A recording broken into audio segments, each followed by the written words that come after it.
Ladies and gentlemen, hello and welcome to our English news edition coming to you from Canal, Algérie. I'm your host, Maysa Doumaz. To the headlines.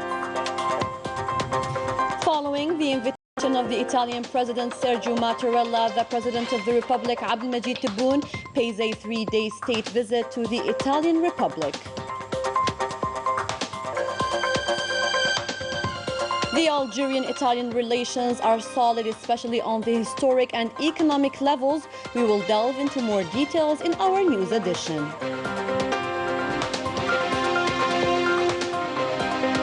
On the last day of his visit to the second military region in Oran, the Chief of Staff of the National People's Army, Lieutenant General Saïd Shingriha, supervises a tactical exercise with live ammunition.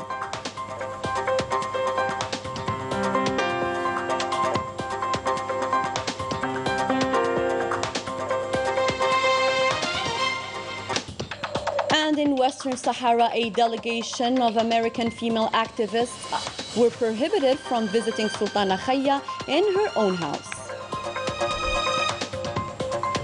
Those were today's headlines. First in our news, following the invitation of the Italian President Sergio Mattarella, the President of the Republic, Abdelmajid Tebboune, pays a 3-day state visit to the Italian Republic. This visit aims to strengthen friendship, ties, and bilateral relations between the two countries, especially in the economic sector. The Algerian-Italian relations are solid, especially on the historic and economic levels, reflected by the exchanges and partnerships, including investment projects that both countries benefit from. Manal Ammari. Algeria and Italy have long-standing relations and a strong friendship since before Algeria's independence, during which Italy showed honorable historical positions towards the glorious Algerian Revolution. After the independence, bilateral cooperation became dynamic in many strategic areas. Italy preserved its solid relations with Algeria even during the Black Decade and was among the few countries that kept its airlines open towards Algeria with ongoing investment projects between the two countries. The Algerian market is very promising. I'm interested in investing in infrastructure and facade equipment, especially if all the support and management conditions are met, since we're ready to transfer our experience to Algeria. This cooperation will be further enhanced with the adoption of the new investment law that has many advantages and facilities for foreign investors. Of course, this will motivate and attract Italian businessmen, especially with Italy's high technology and electrical industries, machinery and equipment, for a real exchange and economic integration between the two countries to diversify their economies. Preserving common interests and promoting the volume of investments in the energy sector is one of the main interests in the Algerian-Italian relations, with Algeria being the first African partner to provide Italy with natural gas, while Italy is considered the third European partner for Algeria, with a volume of exchange reaching $6 billion, alongside the signing of several agreements, most importantly the production of green hydrogen in Algeria and exporting it to Europe, within a promising strategic partnership between Sonatrach and the Italian company Eni, in addition to infrastructure, public works and other areas of culture and arts.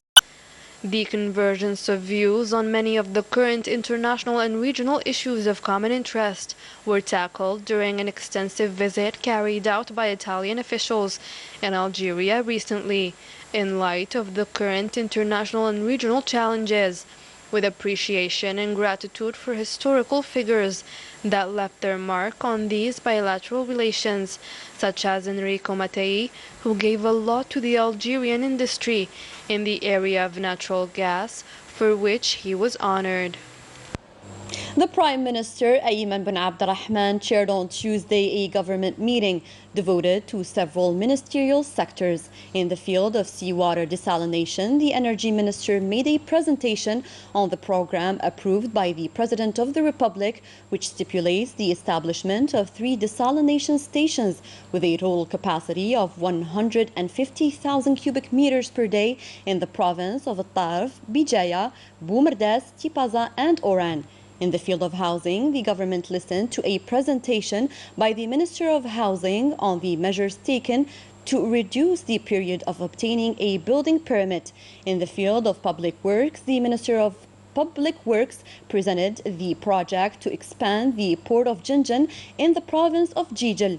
In the field of transportation, the Transport Minister presented 3 projects, the follow-up on the execution of railway projects and the complex of national public studies institutions, as well as the follow-up control of the railway line linking Khinshla to Ain al-Bida in Al-Bwaqi province. On the last day of his visit to the 2nd Military Region in Oran, the Chief of Staff of the National People's Army, Lieutenant General Saeed Shingriha, supervised a tactical exercise with live ammunition. More details with Rania Al-Bahri. At the level of the headquarters of the 8th Armored Division, and after the welcoming ceremony, the Chief of Staff of the National People's Army, Lieutenant General Saeed Shingriha, followed the presentation given by the commander of the region on the general idea, as well as a presentation given by the commander of the brigade on stages of the execution of this tactical exercise. The Lieutenant General subsequently followed, at the level of the firing and maneuvering range, the progress of the combat actions of the exercise carried out by units involved. These actions are of highly professional nature, which reflects the great operational capacities of the crews and commanders at all levels. In particular, with regard to the efficient exploitation of the terrain, the close operational coordination between the participating units, and the conduct of different combat actions, as well as the know-how and the ability of the crews to master the use of the various weapon systems and equipments provided, which contributed to very satisfactory results, translated by the precision of shooting with different weapons.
الأهداف المعادية بدقة وفعالية.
Later, the Lieutenant General met with the members of the units that participated in this tactical exercise, carried out at the level of the polygon of fire and maneuver in the region. Then he also met via video conference the personnel who participated in the naval exercise in the shooting range and the Western Sea Front to conduct an objective and real evaluation of the two exercises that were crowned with great success at all levels of planning, preparation and implementation. The Lieutenant General presented his congratulations to the executives and personnel of the units that took part in the exercise for the great efforts they have made throughout the year 2021-2022 by bringing together all the necessary and adequate conditions for all the units mobilized throughout the territory of the 2nd Military Region, so that they succeed in the mission assigned to them, particularly in terms of preparation and development of the combative and operational capabilities.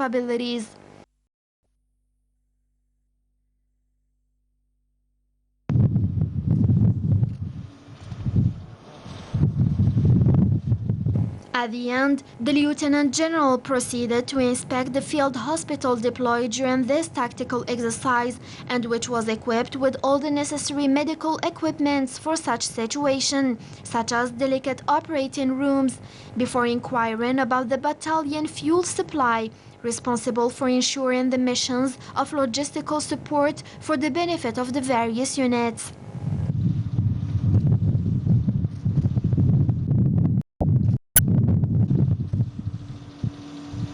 Finally, the Lieutenant General reviewed the units of the 36th Motorized Infantry Brigade and the other units engaged in this exercise.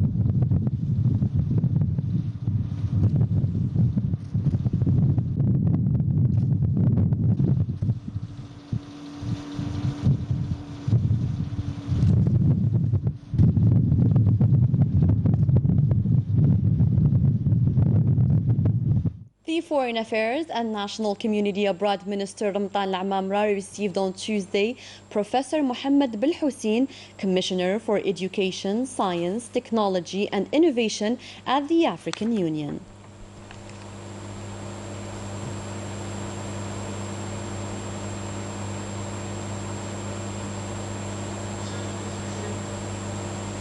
The Minister of Interior Canal took part in the proceedings of the 14th edition of the Milipol Qatar exhibition with the participation of 40 countries. Leticia Sadqawi has more.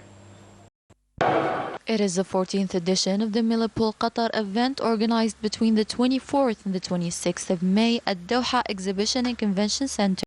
Here, the biggest enterprises from 40 countries showcase their latest innovations in matters of security and civil protection.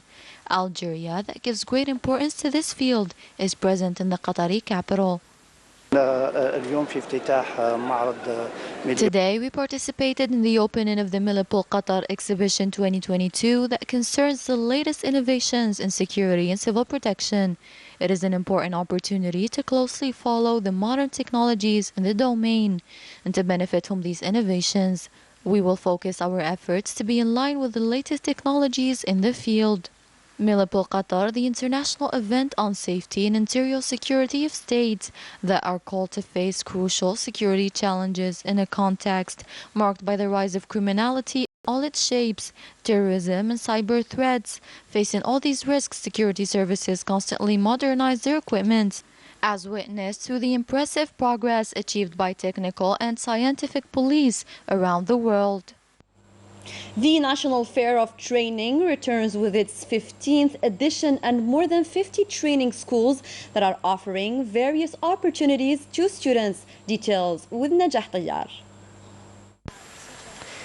After an eclipse of a year, the National Fair of Internships, Professional and Superior, comes again for its 15th edition, an opportunity to gather training instruments with professionals and students seeking training and employment. Since there are lots of enterprises that were launched in the pandemic period, it was a challenge to realize this fair and get the training schools present here and try to put them in contact with the enterprises so that they go forward and accomplish their plans. This is the precious goal for us today. The concept of the collapse of employment researchers is to train the higher education graduates on the soft skills in the context of the professional maturity.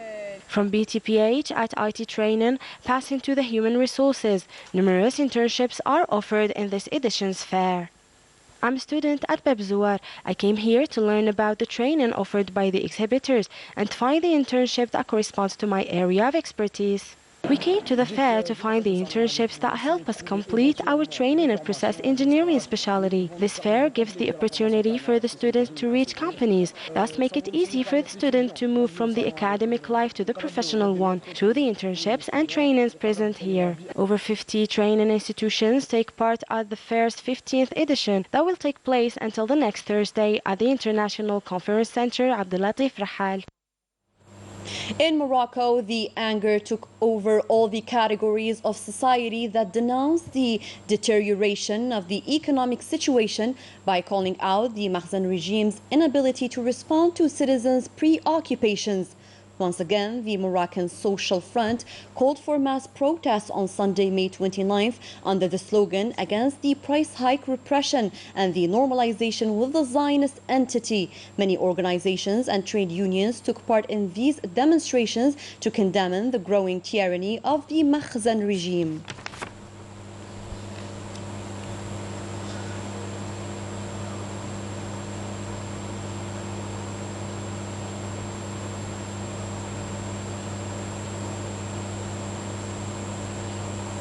Units of the Sahrawi Liberation Army carried out on Monday new attacks against the positions of the Moroccan occupation forces in Al Mahbas and Al Bakkari sectors. On Sunday, the SPLA units targeted the entrenchments of the Moroccan occupation forces in Al Hawza sector. Concerning Western Sahara, a delegation of American female activists and human rights were prohibited from entering Western Saharan occupied territories to visit the Sahrawi activist Sultana Khaya that is under house arrest in the occupied city of Bujdur. More details with Leticia Sadqawi. The airport of Laayoune occupied city has witnessed Monday evening physical and verbal assaults from the Makhzen occupying police on an American delegation of 3 female activists that have reached the occupied Sahrawi territories with the intention to show support for the iconic militant Sultana Ibrahim Khaya and her family that are trapped for more than a year. Total silence on the Makhzen authorities' side that not even bother to tell their made-up version of events concerning the barbaric act on the delegation that includes Adrian Keene, former president of Veterans for Peace organization, and Reen Kaufman, a professor at San Francisco Law faculty, in addition to activists like Sana Peters. A humanitarian step where the 3 activists joined their voices to the voices of their fellow American activists, Tim Bolta and Ruth McDowell, that have joined Sultana Khaya and her family under siege since the 5th of March. Activist Reen Kaufman strongly condemned the criminal acts of Al-Makhzen police with the delegation, wondering about the Makhzen's treatment for the Sahrawi female activists, if that was the treatment they received as an American female delegation. This is nothing new for the oppressed Sahrawi people that have suffered 4 decades of killings, torture, and deportations by the brutal Makhzen regime. A crafts exhibition was organized in Awserd province in the Sahrawi occupied territories to raise awareness on the Just Sahrawi cause that witnessed the participation of many Algerian craftsmen. Manal Ammari. It is in the principle of identity and sharing of cultures that the National Crafts Exhibition was held in the Awserd province and the Sahrawi refugee camps, with a strong participation from the Algerian craftsmen. It is the 4th edition of the National Crafts and Trades Exhibition of the Sahrawi refugee camps, with the aim of shedding light on the unique Sahrawi culture, as well as encouraging Sahrawi artists. This event is organized by the craftsmen coming from many provinces of the country, with workshops held to promote exchange and expertise between Algerian and Sahrawi artisans. This exhibition is an opportunity for artisans since they are able to market their product while raising awareness on the Sahrawi issue. Our participation in these international fairs aims to make our cause and our people known. We also want to make our voices heard through our art. We came to exchange our views and share our traditions with the Sahrawi people in this area and find Sahrawi craftsmen magnificent. For the Sahrawi population, this exhibition is an ideal space to introduce their culture and its cause to the public. That was it for our news edition. Thanks for tuning in to our program. Good night.